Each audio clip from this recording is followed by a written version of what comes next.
Hey everyone, I'd like for you to give a warm welcome to Fact Free, and after this video, go support mine on his channel. The link will be in the description. Enjoy. Hello, I'm Fact Free and I'll be filling in for Star Wars Theory today. General Grievous was an infamous Jedi killer who led the droid army during the Clone Wars. At first, many believed that he was just an advanced droid, but he was actually a cyborg. So how did Grievous become a cyborg, and who was he before all of his cybernetic enhancements? Although we don't currently have a definite answer in canon, we do have one in Legends. Originally, General Grievous was a Kaleesh male named Kaiman Jai Shilal. He grew up on a world torn by the Huck War, in which the technologically advanced Huck sought to enslave the Kaleesh people. During this war, Shilal rose up as a demigod among his people and led countless campaigns that freed his people from the Huck's chains. During one of his battles, Shilal's best friend and possibly lover died at the hands of the enemy. This drove Shilal into deep depression, causing him later to change his name to Grievous. This depression transformed into hatred, to which Grievous began to employ vicious attacks on the remaining Hucks, eventually driving them off of Kalee. But he didn't stop there. Driving the slaving scum from his homeworld wasn't enough. No, he sought to exterminate them all, to make them all pay for the suffering they had caused his people. Grievous began an offensive on the Huck, wiping them out on all their colony worlds.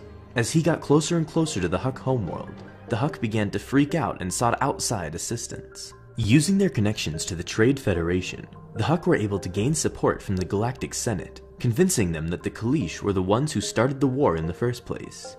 This caused the Republic to send a team of Jedi to intervene and push the Kaleesh back to their homeworld. On top of that, the Galactic Republic implemented sanctions onto Kalee, resulting in poverty and starvation among the Kaleesh people. Such actions made Grievous despise the Jedi and the Republic they served, viewing the entire galactic regime as a corrupt entity that only served the few in power. Grievous's success in his early campaigns made him famous in his corner of the galaxy, which brought the attention of the Sith Lord Darth Sidious. Believing he would make an excellent pawn in his greater scheme, Sidious ordered his apprentice Count Dooku to acquire the Kaleesh warrior into their services. Around this time, Grievous and his people discovered that the Huck were destroying their sacred burial grounds. This propelled Grievous and his men to get back involved with the Huck, seeking to destroy them once again. Unknown to them, the shuttle they boarded was rigged to explode, causing it to crash over a body of water. This bomb was planted by Dooku, who then retrieved the severely injured Grievous. After framing the incident as an attack done by the Jedi, Dooku then took Grievous's body to Geonosis, where he placed him within a Bacta tank. When he awoke, Grievous was met with San Hill, the chairman of the Intergalactic Banking Clan. Initially, Grievous was furious, demanding to be brought back to his people so he could die with his men, as a tradition of his warrior culture. But San Hill had other plans. He told the injured Kaleesh general of how he planned to rebuild him into a vicious killing machine that was capable of even surpassing Jedi, and that he would lead the largest droid army in galactic history, paving a way to a new order. At first, Grievous didn't care about this whole grand scheme to instill a new order, and he also viewed leading a droid army as something beneath him. But he was finally convinced when San Hill offered to pay off his people's debts and reverse the crippling sanctions placed on his homeworld. Once Grievous's transformation began, Dooku had Sifo-Dyas's blood transfused into the Kaleesh warrior.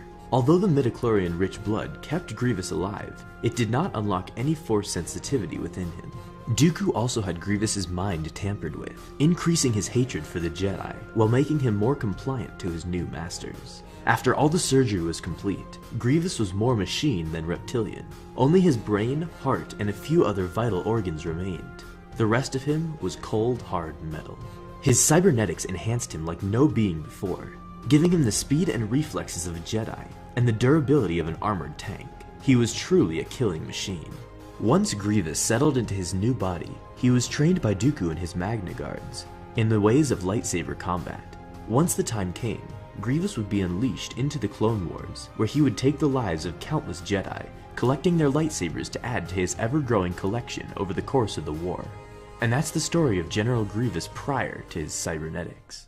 Thanks for watching. I want to thank Star Wars Theory for letting me share my video on his channel. And be sure to also check out and subscribe to my channel Fact Free, a link to which will be in the description of this video. On my channel, I make videos similar to this one, as well as versus videos, list videos, and videos where I answer Star Wars questions that fans have always wondered. And as always, May the Force be with you.